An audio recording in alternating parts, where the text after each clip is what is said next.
As the proverb says, form follows function. So let's see what the form, which Roworth illustrates in his description, may reveal about the function of the motions and thus the situation for which cut number 3 is meant to be used. The form of the starting point is inside guard. The function of inside guard is to cover the fencer's inside against immediate threats towards that side. In other words, the opponent is holding his sword somewhere on the fencer's left side when cut number 3 is about to be executed. Presumably, the opponent is also covering himself, because otherwise there would be simpler ways to attack him than cut number 3.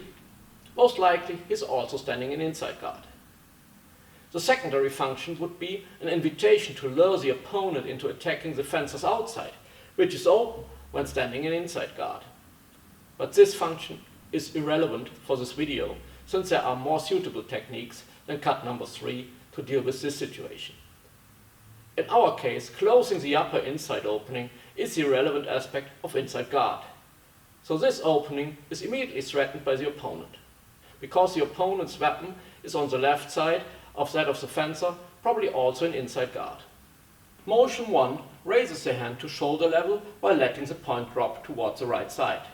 Because in order to cut upwards from inside guard, which has the point high, we have to prepare for the cut by bringing the point down. This motion effectively brings the fencer into spadroon or half-circle guard. While it's not the ideal defense against a cut from the opponent's left to the fencer's right side, half-circle guard will protect against those cuts as well.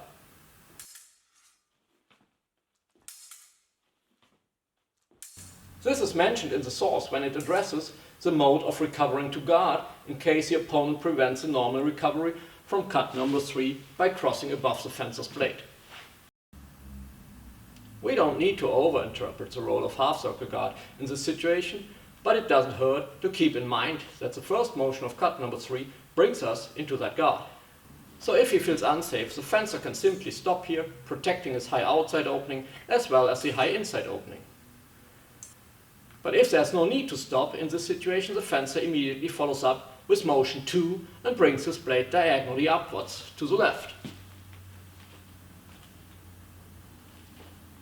So this is the actual cut with which you want to hit the target. If done at speed, so that the two motions are not done separately, but in one flow, this coordination not only provides safety, but also makes the cut stronger than lifting hand and blade together.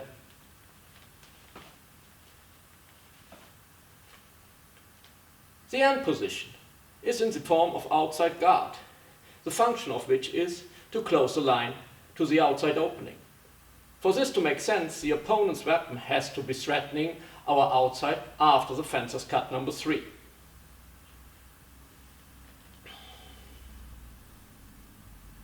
So cut number 3, maybe in combination with whatever the opponent did in the meantime, brought both fencers into a situation where the opponent has his weapon on the outside, the right side, of the fencer's blade.